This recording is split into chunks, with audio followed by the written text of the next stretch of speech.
I'll now come to the second passage. These millions of stars are wandering about in space. A few form groups which journey in company, but most of them travel alone. अब क्या है जी कि हमने ये जो stars की बात की है कि स्टार्स जो हैं वो स्पेस में स्कैटर्ड हैं, क्या कर रहे हैं, वो सिर्फ खड़े नहीं हैं, वो वॉन्डरिंग यानी कि आवारागर्दी कर रहे हैं, घूम फिर रहे हैं। और वो उनके घूमने फिरने का तरीका क्या है, ये आपसे MCQs में क्वेश्चन किया जा सकता है कि जी उनका तरीका ये है कि उनमें से कुछ जो स्टार्स हैं दे जर्नी ट्रैवल इन कंपनी, इकट्ठे मिलकर दोस्तों में दोस्त मिलकर जो हैं वो सफ़र करते हैं, but most of them travel alone. लेकिन कुछ उसमें से ऐसे भी हैं जो अकेले रहना पसंद करते हैं और अकेले ही ट्रैवल करते हैं। And they travel through a universe so immense that it is very very rare event indeed for one star to come anywhere near to another। और फिर क्या होता है कि ये जब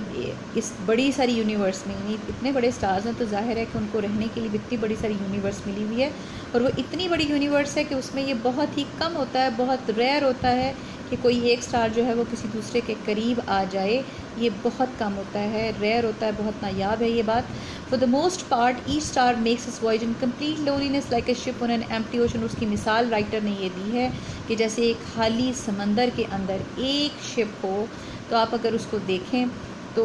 एक मतलब पूरे समंदर में एक शिप आपका घूम फिर रहा है, तो वो जिधर भी जाए उसके लिए दूर दूर तक कोई शिप नहीं है जिससे वो टकरा सके। तो बिल्कुल उसी तरह से जो आपका स्टार है वो उसी तरह से है कि एक बड़े सारे ओशन में जो समंदर, जो आसमान का एक समंदर है, उसके अंदर वो घूम फिर रहा है और उसके पास इतनी सारी जगह है कि ये मुमकिन ही नहीं है कि वो किसी साथ वाले स्टार के साथ जाकर टकरा जाए। In scale model in which stars are ships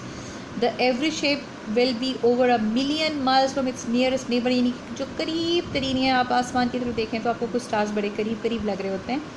तो वो उनमें से भी आपस में एक दूसरे से जो डिस्टेंस है वो मिलियन माइल्स का डिस्टेंस है, यानी लाखों मील के फासले पर वो एक दूसरे से होते हैं, और हमें यहाँ पर बैठे लग रहा होता है कि बहुत करीब है।